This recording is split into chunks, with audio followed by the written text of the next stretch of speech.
Again welcome back to my channel. अभी हम physics का टॉपिक डिस्कस करेंगे, that is the Newton law. ये बहुत ही आज का सिंपल वाला टॉपिक होगा। अभी स्टार्ट करते हैं। सबसे पहले तो लॉज ही देखते हैं। लॉज आपको वैसे सबको पता ही होंगे, फिर भी एक बार देख लेते हैं। जो न्यूटन का फर्स्ट लॉ है उसको लॉ ऑफ इनर्शिया भी बोलते हैं। इसमें आपके पास क्या होता है कि कोई भी बॉडी, चाहे वो रेस्ट में है चाहे वो यूनिफॉर्म मोशन में है, वो अपनी स्टेट में बनी रहती है तब तक जब तक उसके ऊपर बाहर से कोई एक्सटर्नल फोर्स ना लगाई जाए। Law of inertia.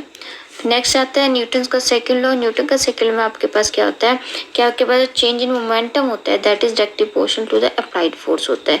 यानी कि D P upon D T directly proportional to force होता है। और जब यहाँ पे हम फोर्स लेके चलेंगे, फोर्स इज इक्वल टू हमारे पास क्या होता है, मास इनटू एक्सेलरेशन आ गया। नेक्स्ट, टू एवरी जो न्यूटन का थर्ड लॉ है, that is to every action there is always an equal and opposite reaction. हर एक्शन का कोई ना कोई ऑपोजिट रिएक्शन होता है।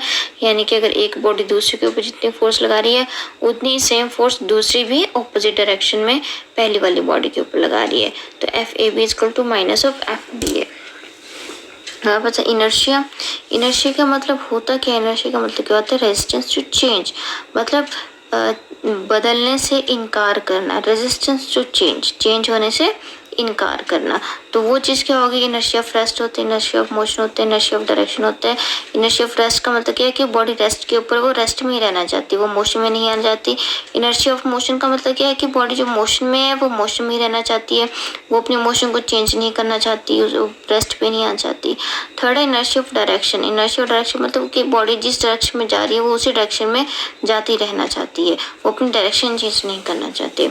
नेक्स्ट सिंपल है फोर्स। फोर्स की डेफिनेशन, फोर्स आपको पता है क्या होता है? फोर्स पुलर पुश होता है जो चेंज करता है या फिर चेंज करने की कोशिश करता है किसी सामने वाली बॉडी की जो भी स्टेट है, चाहे वो रेस्ट में है, चाहे वो मोशन में है, चाहे वो कुछ भी है, उसके ऊपर जो भी फोर्स लगती है उसकी स्टेट चेंज करने के लिए, तो उसको फोर्स बोलते हैं। Next, equilibrium of particle. Equilibrium of particle का मतलब क्या है कि आपकी जो बॉडी है वो अपनी स्टेट में बनी हुई है, उसके ऊपर चाहे जितनी मर्जी फोर्सेस लग जाए। तो उसका मतलब क्या है कि अगर किसी की बॉडी के ऊपर बहुत सारी फोर्स लग रही है और उन फोर्सेस का total sum is equal to हमारे पास 0 आ रहा है, ठीक है, किसी बॉडी के ऊपर जितनी भी फोर्सेस लग रही है उन सबका total sum is equal to 0 आ रहा है, तो बॉडी आपकी रेस्ट पे है, यानी कि आपके पास जो पार्टिकल है वो इक्विलिब्रियम में है। अब हम इसके कुछ क्वेश्चंस थोड़े बहुत डिस्कस कर लेंगे।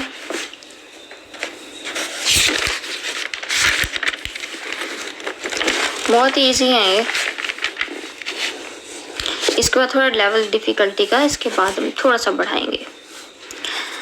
फर्स्ट क्वेश्चन है आपके पास, ये वैसे आपके टैट के लिए ज़्यादा सही रहेंगे, टीजीटी में तो इतने इजी क्वेश्चंस आते नहीं हैं, बट फिर भी आपको पता होना चाहिए। नेक्स्ट आपका जो क्वेश्चन नंबर 1 है, that is a Newton's first law of motion describes the energy, work, inertia या फिर moment of inertia. Newton first law हमारे पास क्या डिस्क्राइब करता है? हमने भी पढ़ा न्यूटन जो फर्स्ट लॉ है उसको हम क्या बोलते हैं? लॉ ऑफ इनर्शिया भी बोलते हैं। यानी कि उसमें जो आपका करेक्ट आंसर आएगा वो क्या आएगा? आपका सी ऑप्शन जो correct option. Next question number 2 is inertia is a property of a body linked to tendency of a body. Option A to change its position, B है to change its direction, C है to change the momentum और D है to resist any change in its state. Body की क्या tendency होती है? Inertia. Inertia क्या है? Is a property of a body link to tendency of a body. किस टाइप की टेंडेंसी है उसकी बॉडी में, किस टाइप की टेंडेंसी होती है? तो इसमें आपने सारा पढ़ा। इसमें आपके पास जो सही ऑप्शन है वो क्या आ गया? That is to resist any change in its state. हमने पीछे पढ़ा था कि जो हमारे पास इनर्शिया है,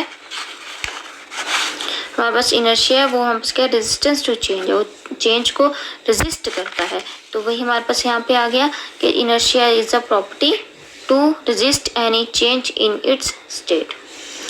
नेक्स्ट आपके पास थर्ड है, physical independence of force is a consequence of. Physical independence of force is a consequence of. Option A third law, option B है second law of motion, option C है first law of motion, option D है इसका all of above। इसमें आपका सही वाला correct answer क्या आएगा? That is first law of motion. Next आपके पास question number 4, a reference frame attach to the earth. Reference frame attach to the earth. Option A is an inertial frame by definition. Option B cannot be an inertial frame because earth is revolving around the sun. C is an inertial frame because the earth is rotating about its own axis. And the D option is an inertial frame because Newton's law are applicable. इसमें आपके पास सही वाला answer कौन सा होगा?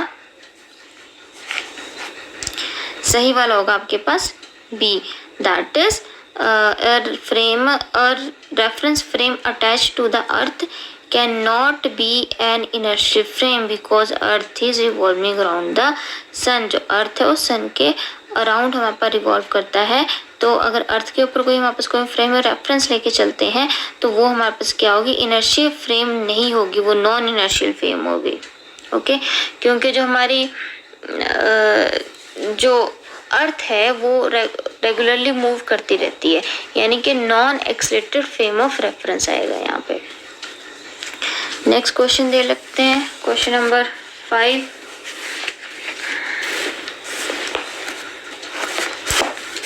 ये आपके पास question number 5, the direction of impulse is. Option A same as that of the net force.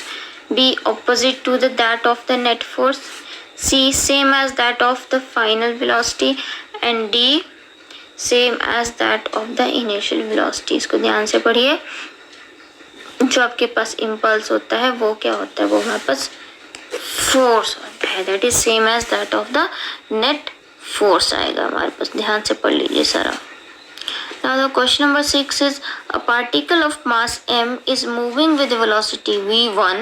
It is given an impulse such that the velocity become v2. Then magnitude of impulse is given by। क्या होगा? A है m bracket v2 minus v1, m bracket v1 minus v2, m cross v2 minus v1 और 0.5 m bracket v2 minus v1। इनमें से कौन सा वाला correct होगा आपके पास? जो हमारे पास इम्पल्स होता है, एक्सप्लेनेशन, जो हमारे पास इम्पल्स होता है, इम्पल्स हमारे पास क्या होता है? इम्पल्स हमारे पास होता है change in momentum, change in momentum. और मोमेंटम हमारे पास क्या होता है? P is equal to mass into velocity. तो यहाँ पे हम मास इंटू वेलोसिटी कैसे लेंगे? m v2 final velocity minus m v1 initial velocity. इसमें से m को अगर कॉमन लेंगे तो v2 माइनस v1। तो ये हमारा करेक्ट ऑप्शन कौन सा है? ये वाला करेक्ट ऑप्शन है हमारे पास, कौन सा है? Option A. This is our correct answer. Okay, next चलते हैं। A force F is equal to 8I minus 6J minus 10K Newton produces an acceleration of 1 meter second square in a body. The mass of the body is क्या होगा? 10 kg, 10 under root 2 kg, 10 under root 3 kg या फिर 200 kg। आपको मास पूछा है,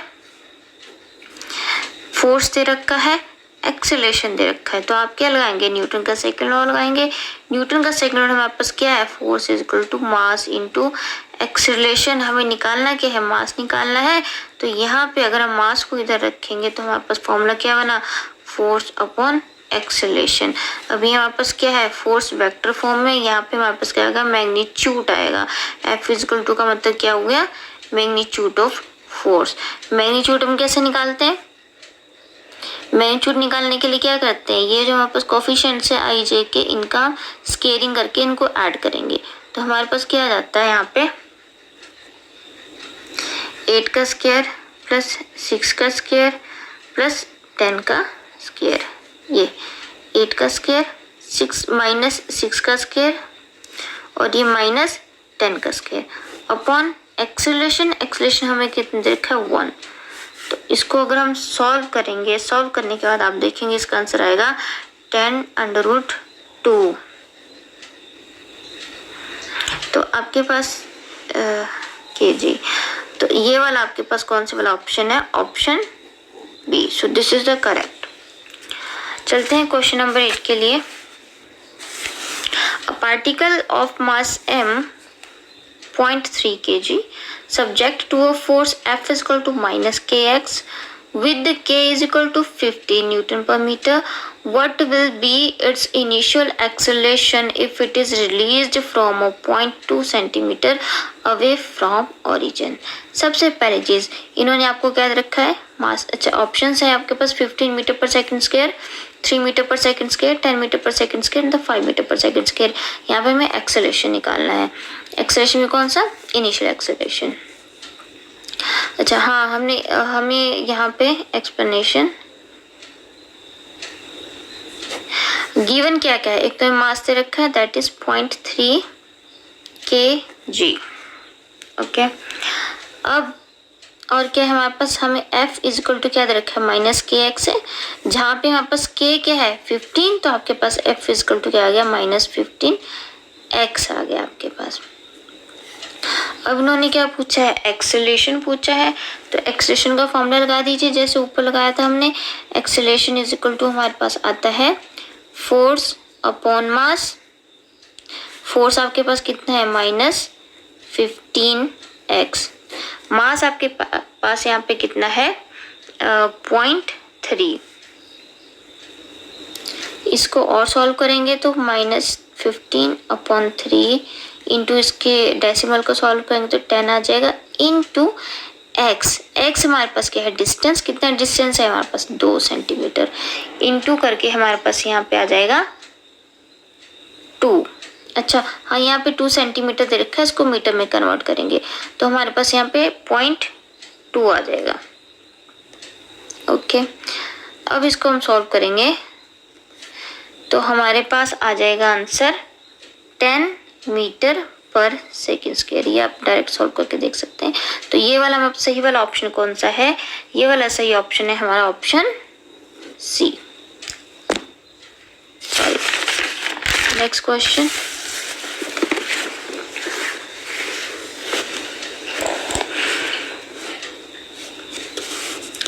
A ship of mass 3 × 10⁻⁷ kg initially at rest is pulled by a force of 5 × 10⁴ Newton through a distance of 3 meter. Assuming that the resistance due to the water is negligible, the speed of the ship is 1.5 meter per second, 60 meter per second, 0.1 meter second, meter per second and 5 meter per second. ये है आपके पास। अब आपको निकालना क्या है? यहाँ पे इन्होंने पूछा है स्पीड। इन्होंने यहाँ पे स्पीड पूछी है। अब गिवन क्या क्या है? एक तो मास गिवन है, राइट, और दूसरा यहाँ पे फोर्स गिवन है। आपको निकालना क्या है? स्पीड। आपको मास गिवन है, मास है आपका 3 × 10⁷ kg, दिस इज गिवन। और क्या चीज गिवन? आपके पास फोर्स गिवन है, force is equal to 5 × 10⁴ newton. और हाँ, आपको डिस्टेंस भी दे रखा है। जो डिस्टेंस है वो कितना है आपके पास? 3 मीटर है। निकालना क्या है? आपको यहाँ पे वेलोसिटी निकालनी है। ओके, अब इसको जैसे हम अच्छा एक और चीज़ है, यहाँ पर उन्होंने क्या बोला है कि जो ship of mass this initially at rest, पहले क्या है वो शुरू में रेस्ट पे है, इनिशियली रेस्ट पे है। इनिशियल रेस्ट के मतलब उसकी जो इनिशियल वेलोसिटी या स्पीड हुई वो क्या होती है? वहाँ पर 0 हो गई। यानी कि यहाँ पर जो u है, इनिशियल वेलोसिटी 0 है। अब इनिशियल वेलोसिटी 0 है, आपको क्या निकालना है? Final velocity. तो हम इसको सॉल्व करेंगे। सबसे पहले तो हमने इसमें एक्सेलरेशन निकालना है। एक्सेलरेशन के लिए हम फॉर्मूला क्या लगाएंगे? That is force upon mass. Force and mass you have given. Force आपके पास कितना है? 5 × 10⁴ अपॉन मास आपके पास कितना है 3 × 10⁻⁷। इसको अगर हम पूरा सॉल्व करेंगे तो वो ये आ गया 5/3 × 10⁻³ मीटर/सेकंड²। ये आपके पास आ गया यहाँ पे एक्सीलरेशन। अब बात हुई है वेलोसिटी की, तो वेलोसिटी का फॉर्मूला लगाएंगे। वेलोसिटी का फॉर्मूला v² - u² = 2as। अब हमें निकालना है v²। जो u² है वो हमने क्या देखा, वो 0 है, इनिशियल वेलोसिटी हमारे पास 0 है, = 2a। एक्सेलरेशन हमने भी यहाँ पे सॉल्व किया, वो है 5/3 × 10⁻³ इंटू डिस्टेंस हमें कितना दे रखा है, डिस्टेंस हमें 3 मीटर दे रखा है। एक ये गिवन है, ये गिवन है, ये गिवन है, ये गिवन है। तो अब हमारे पास s की वैल्यू होगी हमारे पास 3 और 3 कैंसिल आउट, और जो आपके पास आंसर आया 5 × 2 = 10, आपके पास आंसर आता है 10⁻⁻² या फिर 0.1 मीटर/सेकेंड। तो ये वाला हमारे पास कौन सा वाला आंसर है, C. So this is the correct answer, C. Next question number 10, when a body stationary, जब बॉडी स्टेशनरी है तब there is no force acting on it, B, the force acting on it is not in contact with it, C, the combination of forces acting on it balance each other, and D, the body is in vacuum। अब देखिए, अगर कोई body नहीं हिल रही है तो उसका मतलब ये ज़रूरी नहीं है कि वो उसके ऊपर कोई फोर्स नहीं लग रही, वो इसलिए ही नहीं हिल रही है, या फिर हाँ फोर्स नहीं लग रही है वो इसलिए नहीं हिल रही है। तो फर्स्ट ऑप्शन जैसे there is no force acting on it, हाँ ये एक सिचुएशन हो सकती है कि फोर्स नहीं लग रही तब वो स्टेशनरी पे है, लेकिन ये भी हो सकता है कि फोर्स भी लग रही हो लेकिन फोर्स लगने के बावजूद वो बॉडी हिल नहीं रही है, बॉडी रेस्ट पे है। तो ये कंडीशंस कब होती हैं, ये कंडीशन कब होती है जब हमारे पास जो किसी बॉडी के ऊपर जो चारों तरफ से फोर्स लग रही है वो हमारा क्या है, दोनों सब फोर्सेस लग रही है उन सब फोर्सेस का सम = 0 आ रहा है। मतलब यहाँ पे जो फोर्स लग रही है वो यहाँ वाली फोर्स कैंसिल कर रही है, यहाँ से जो फोर्स लग रही है वो ये वाली फोर्स आपस में कैंसिल कर रही है। तो मतलब इसमें हमारे जो फोर्सेस हैं वो आपस में एक दूसरे को बैलेंस कर रही हैं या फिर कैंसिल कर रही हैं, और बॉडी जो है कहीं मूव नहीं कर रही। जैसे इस बॉल है, बॉल को यहाँ से भी 2 न्यूटन का फोर्स लगा रहे हैं और उसको यहाँ से भी हम 2 न्यूटन का फोर्स लगा रहे हैं। अब दोनों साइड से 2 न्यूटन का फोर्स लगा रहा है तो बॉडी यहाँ पे जो बॉल है वो नहीं हिलेगा, वो स्टेशनरी होगा। तो जब कोई बॉडी स्टेशनरी हो तो उसका मतलब ये नहीं है कि उसके ऊपर फोर्स नहीं लग रही है, ये वाला, या और हमारे पास या फिर बॉडी वैक्यूम में है, कुछ भी। ये तब भी हो सकता है जब हमारे पास इसके ऊपर जो फोर्सेस लग रही हैं वो क्या है, इक्विलिब्रियम में है, सारी की सारी फोर्सेस आपस में दूसरे को बैलेंस कर रही हैं। तो सी इज द करेक्ट ऑप्शन। अब चलते हैं question number 11। If a stone is thrown out of an accelerated train, then the acceleration of the stone at an instant depends on force acting on it at that instant, B, acceleration of the train, C, both A and B, and D is the none of the above। ध्यान से देखिए question, कौन सा वाला सही हो सकता है इसमें। Stone is thrown out of an accelerated train, then the acceleration of the stone at an instant depends upon, सही आंसर है A, force acting on it at that instant. ये इस चीज़ पे डिपेंड करता है कि उस इंस्टेंट के ऊपर इसके ऊपर कितनी फोर्स लग रही है।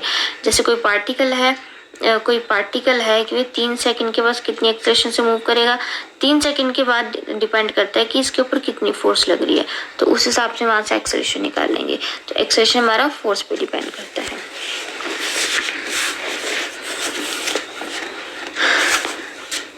Last question, no force is required for option A, an object moving in straight line with the constant velocity, option B, an object moving in circular motion, option C, an object moving with the constant acceleration, and the D is an object moving in elliptical order। इनमें से correct वाला कौन सा होगा, A, no force is required for an object moving in straight line with the constant velocity। किसी body अगर constant velocity से move कर रही है तो उसको इस कांस्टेंट वेलोसिटी से मूव कराने के लिए हमें किसी फोर्स की ज़रूरत नहीं है, बल्कि अगर फोर्स लगेगी तो वो हो सकता है वो रेस्ट पे आ जाए या फिर वो एक्सीलरेट करे। तो वो कांस्टेंट वेलोसिटी के साथ मूव अगर कर रही है तो वो करती रहेगी तब तक जब तक फोर्स नहीं लगेगी। जब फोर्स लगेगी तब उसकी कांस्टेंट वेलोसिटी जो वो चेंज हो जाएगी, वो कांस्टेंट नहीं रह पाएगी। तो ये था आज का टॉपिक यहाँ पे, द एंड न्यूटन का। अभी हम इसको और आगे प्रोसीड करेंगे। उस पर हम थर्स्ट के बारे में डिस्कस करेंगे, रिकॉइल, मोमेंटम और जो वेट होता है, वेट लिफ्ट के अंदर क्या वेट है कि ऊपर जाते हुए नीचे आते हुए, ये सब चीज़ें इनके बेस पे जो हमारे पास न्यूमेरिकल्स आते हैं वो सब डिस्कस करेंगे। तो ध्यान से देखिएगा सारे वीडियोस और प्लीज़ सब्सक्राइब करें। अगर आप मेरा चैनल सब्सक्राइब करते हैं तो हमें बहुत एनकरेजमेंट मिलती है, हमें अच्छा लगता है और मन करता है और ज़्यादा से ज़्यादा वीडियो बनाने का। सो प्लीज़ देखते रहिए मेरा channel. Thank you very much. Thank you.